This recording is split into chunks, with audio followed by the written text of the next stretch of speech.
अभी हम थोड़े टाइम से देख रहे हैं आंदोलन की आड़ में देश में अराजकता फैल रही है, आंदोलन की आड़ में देश में अपराध हो रहे हैं और तो और देश को जला दिया जा रहा है, खुल्लम खुल्ला जला दिया जा रहा है। और ये बोल के कि हम तो अपने कॉन्स्टिट्यूशन जो हमें अधिकार देता है उसका सम्मान कर रहे हैं या उसको प्रोटेक्ट कर रहे हैं, तो ये एक नैरेटिव क्रिएट कर दिया जा रहा है। स्पेसिफिकली किसान आंदोलन के बारे में मैं 3 पॉइंट ज़रूर टेक्निकल बोलना चाहूँगी कि शुरू में किसान आंदोलन करवाने वाले लोगों ने लोगों में भ्रम फैलाने की कोशिश करी कि हमारी बस एक मांग है कि आप एमएसपी मत ख़त्म करिएगा। हमारे जो एग्रीकल्चर मिनिस्टर हैं, यूनियन मिनिस्टर हैं नरेंद्र सिंह तोमर जी, उन्होंने ऑफिशियल स्टेटमेंट दी कि एमएसपी नहीं ख़त्म की जाएगी, हम आपको गारंटी दे रहे हैं, हम आपको लिख के भी देने को तैयार हैं कि एमएसपी ख़त्म नहीं होगी। लेकिन फिर भी इनका सो कॉल्ड आंदोलन ख़त्म नहीं हुआ। दूसरा, इन्होंने झूठ फैलाने की कोशिश करी कि जब आप प्राइवेट मंडियां बना देंगे तो सरकारी मंडियां ख़त्म हो जाएंगी, तो उसके बाद प्राइवेट मंडियां किसानों का शोषण करना स्टार्ट करेंगी।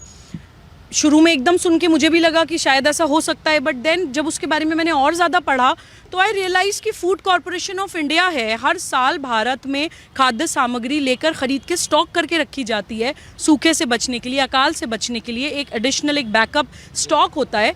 तो कैसे सरकारी मंडियां बंद हो जाएंगी? आप कितनी भी प्राइवेट मार्केट्स बना दीजिए, सरकारी मंडियां कभी ख़त्म नहीं होने वाली हैं।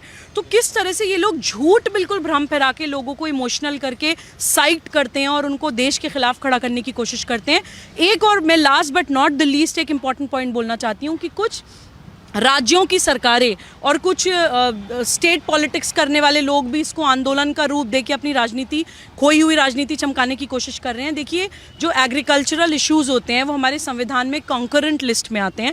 दैट मीन्स केंद्र भी उन पे कानून बना सकती है और राज्य सरकार भी उन पे कानून बना सकती है। तो अगर पंजाब सरकार को या दिल्ली में केजरीवाल जी को या किसी भी स्टेट की गवर्नेंस को अगर कोई प्रॉब्लम है किसान कानूनों से या उसमें आप कोई चेंज करना चाहते हैं तो आप अपने स्टेट के लेवल पे कर लीजिए। आप क्यों नहीं कर रहे हैं? अगर आप सही में किसानों के हमदर्द हैं, आपकी जेन्युइन मांग है। एक्चुअली जेन्युइन मांग नहीं है जितेंद्र, मैं हमेशा बोलती हूँ आंदोलन नहीं चल रहा है। तो इस तरह का ये नैरेटिव बिल्डिंग भारत के खिलाफ करते हैं।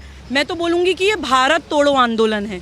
देखिए, जो अब हमारे देश में बहुत सालों के बाद हमारी सरकार भी ऐसी आई है जो विकास की बात कर रही है, लोगों को जोड़ने की बात कर रही है, राष्ट्रवाद की बात कर रही है और बहुत अच्छे अच्छे डायनामिक काम कर रही है। और बहुत सालों के बाद लोग भी जाति, संप्रदाय, पंथ से ऊपर उठकर भारतीय बन के रहने लगे हैं। लोगों के अंदर वो देशभक्ति की भावना या अपनी भारत माता से प्रेम करने की फीलिंग बहुत सालों के बाद दोबारा जागृत होनी स्टार्ट हुई है। हमारा स्वाभिमान जाग रहा है। ये कुछ भारत विरोधी मानसिकताओं से बर्दाश्त नहीं हो रहा है।